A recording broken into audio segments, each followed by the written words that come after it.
So today we are adding, subtracting, and evaluating polynomials. We'll start with evaluating. We've done this before, but in the context of, I can't remember what. So evaluating, remember, we just did it like with regular functions. When I have this 3, where do I put it? I'm doing f of 3. And the x, yeah, so here, here, here.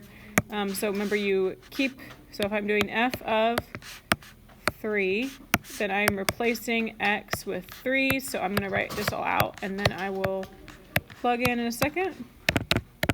You should be using parentheses. We've done this before. So now plug in 3. And this is just calculator work, okay? So make sure you actually do it yourself and type it in your calculator right now, mainly to check, like, do I know how to use my calculator correctly? Your calculator should have a squared button. It would be x squared. It probably does not have anything higher than that. So you need to use the caret key to raise things to a power. And yours might look different. It just depends. But I know mine, the pink ones, you raise to a power with that caret key. Type it in, see what you get.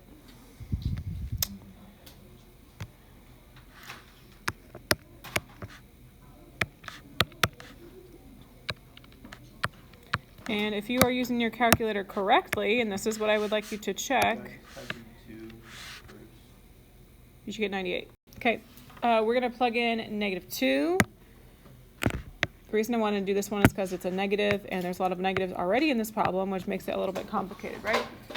So anywhere I see an x, I'm putting in -2. So g of -2 is equal to 3 times -2 to the 5th minus -2 to the 4th, minus 6 times -2, and I keep forgetting this today, I'm not going to forget it this hour, plus 10.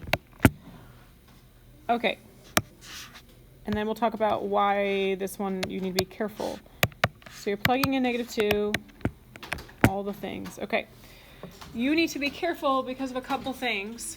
Number one, when there is a difference between the subtraction signs and the negative signs. Oh, yeah. So these black ones are subtraction signs. When you're plugging in -2, you have to use the negative sign, which I'm guessing is in the bottom right of your calculator, unless your calculator is structured differently than mine. Also, you'll notice here when you have minus x to the 4th, yes, you have to keep that negative out, that subtraction out in front, and then plug in -2, because the order of operations says you do -2 to the 4th first, and then subtract it. So you do have to have both negatives. So type it in. See what you get. It's going to be little mistakes on this kind of stuff that you'd make with the negatives most likely, so that's why I want to chat about it. I have -90. If you're good there, then that's good.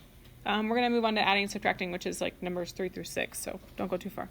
And subtracting, you got your little steps there. You need to combine like terms. Like terms have to have the same variable raised to the same power. So meaning same variable, same exponent, okay? Please watch out for subtraction. When you have subtraction, you do need to distribute the exponent. Okay, let's do number 3. Okay, you can mark your like terms as they are right now. So 3x squared is a like term to this one. This is addition, x squared, and that's a 1x squared. So then you do the x's, 11x, -5x, +4, -13. Because this is addition, I'm not going to like rewrite it or anything first. When you combine like terms, please make sure that you just add the numbers in front. You don't change the exponents. So you have 4x squared. How many x's do I have? Sorry, the next set. So 11x minus 5x, 6x, and then 4 minus 13. I really struggled with this today. It's subtraction, man. It really gets me. I think it's -9 and -13 plus 4. That makes more sense. Okay. Just for funsies, what's this called? So first look at the degree.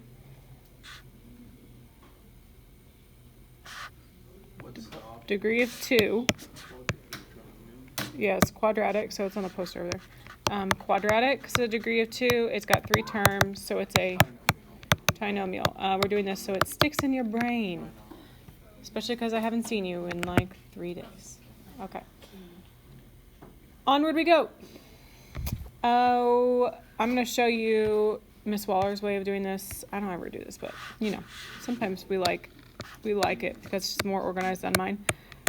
Okay, you can also stack addition or subtraction like this if you like this better. Delta Math might actually do this when it shows examples. I'm adding these together, and then I would slot the like terms underneath it. So like negative 2y squared goes here, plus 1y plus 7. This does have a 1.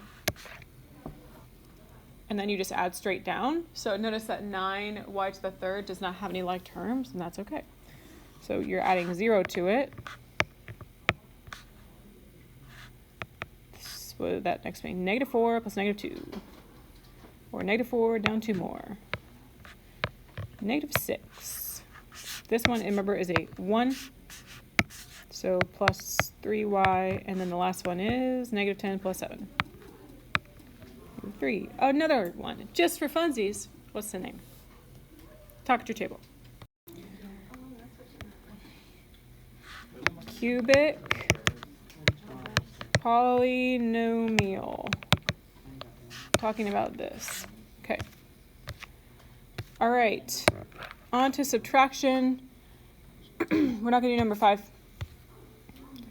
But to do number 5, you would first need to distribute the negatives. Like multiply by -1. We've done this before. Do you remember doing this with the eyes? Okay, we're going to look at number 6 because it's more complicated. I am subtracting this first polynomial from the second one. So subtract that first one from the second one. So when you're writing it out, it would look like this. 8b squared plus ab minus 2a squared. And I'm subtracting the first one. I'm taking away from 8b squared plus ab minus 2a squared. 7a squared minus b squared. Okay. You could do this Miss Waller's way where you stack it up. I'm not going to do that. Okay, when you're doing subtraction, look out for it, number 1.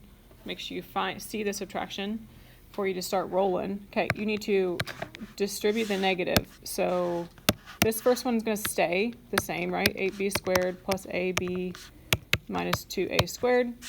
But then over here, you need to multiply by a negative. So it'll change all those signs. Plus 10ab. What's the next one? Minus 7a squared. Oh man, I didn't actually want to do that. And then plus b squared because you're multiplying by negative. Okay, and now you need to combine like terms, but stop before you do that because you need to know that it needs to be in alphabetical order, okay? So because you have a squareds and b squareds, which one has to go first? A. So please make sure that you don't combine the b squareds first, actually. We're going to go in order. So we're going to go -2 and -7 because those are the a squareds. We want to have a squared out front, ab, and then b squared. So that would be -9a squared. Okay, move on. AB, 10ab comes next because you're going in alphabetical order. Since it has an a, it goes in the middle. So this one is a 1. So you've got 11. And then b squared goes last. This is anytime you have like a combination of variables, you would do alphabetical. I don't know how to do this. Hold on. It's like a U where like your highest exponent will go first, and you'll go, so A scales down as B scales up. The exponents. It's weird. Okay. We're not going to name this because it doesn't have one.